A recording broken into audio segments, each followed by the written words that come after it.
สวัสดีครูคันเท่าบางกรค่ำมันถือหมูแต้มใส่เสือผู้ที่เบิดสี่โตแหละมือนี้เป็นโตที่สี่แต้มผู้ที่ไล่เบิดลังแหละจากเป็นหมูอยู่ห้องแต้มบ่ระว่าอยู่ไสเดี๋ยวสิส่งหาครูติก่อน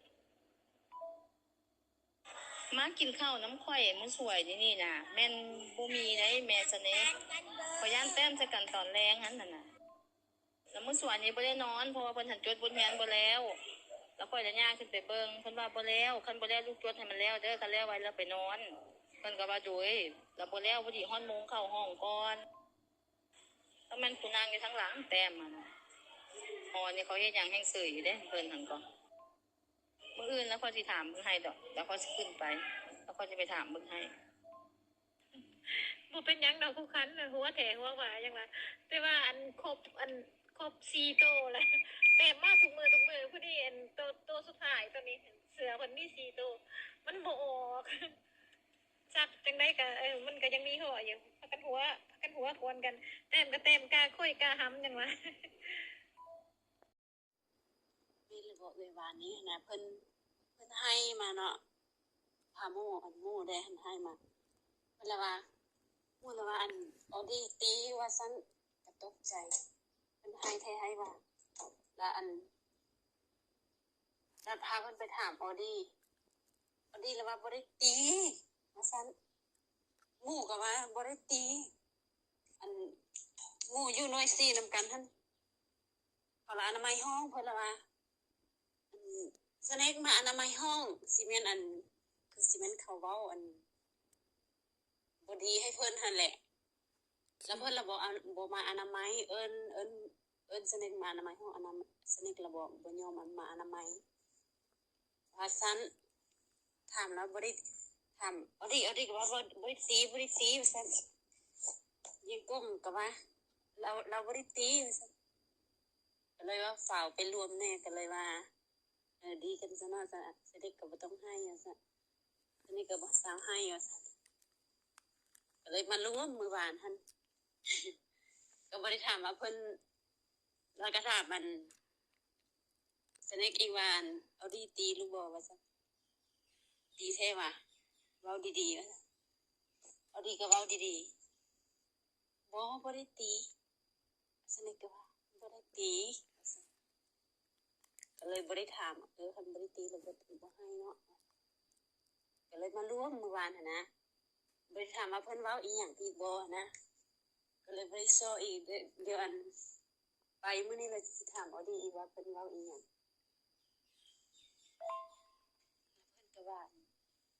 อันอาจารย์โทรหาแม่ให้หลานแน่ว่าซั่นก็เลยว่าอันน้องก็เลยว่าอันคันเพิ่นบ่ได้ตีก็ท่านก็เรียนหนังสือกันเนาะอีกจักหน่อยแม่จะมารับเนาะแล้วเพิ่น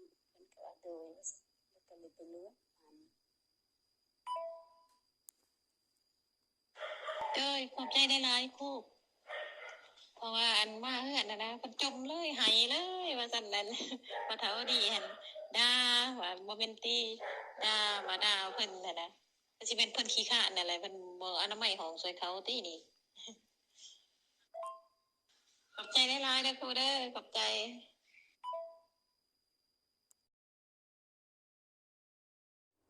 เจ้าครูเท่าที่หลงว่าเท่าสนิทนะเฮ็ดไม่ตีดอกแล้วเป็นจังซี่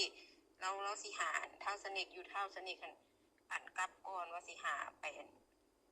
ให้เจ้าครูเบิ่งให้นี่นะสบายดีไม่ต้องถามมันสเน็กเบิ่งดูว่าสเน็กได้ได้ทุกไม้ตีดอกถ้าตีลงบ่นะมันไม่ตีดอกถ้าตีลงเว่าซั่น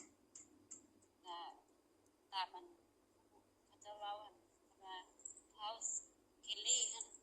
กับสเน็กหั่นทุกเท้าเคลลี่หั่นล่ะเนี่ยย่อให้อันสเน็กหั่นทุกเส้นโต๊ะไม่ตีดอกทุกไม่ตีดอกทุกเส้นโต๊ะเคลลี่แล้วว่าทุกโลดนะอันที่สเน็กล่ะทุกไว้พีของคนน่ะว่าถาม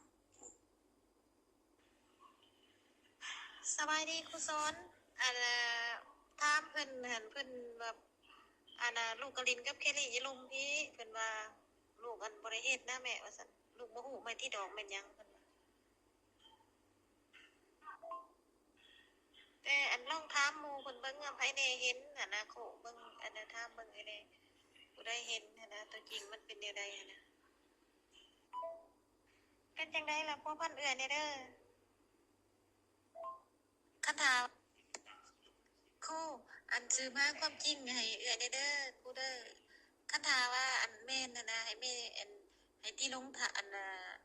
บอกว่าราคาเท่าใดหันนะแล้วสิโอนเงินให้แม่แล้วให้แม่พาไปซื้อ สบายดีเอ้ยเรื่องใหม่ที่ดอกขนาดนั้นโบแมนสเน็กกับแคนดี้ทุบมันเป็นอัน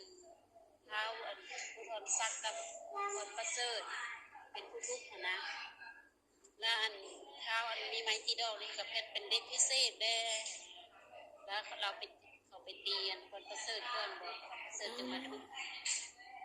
โบเป็นอย่างเด้อเอ้ยอันมันโบแมนสเน็ก โดยขอบใจหลายๆนะครูเด้อช่วยเหลือเอ่ยขอบใจหลาย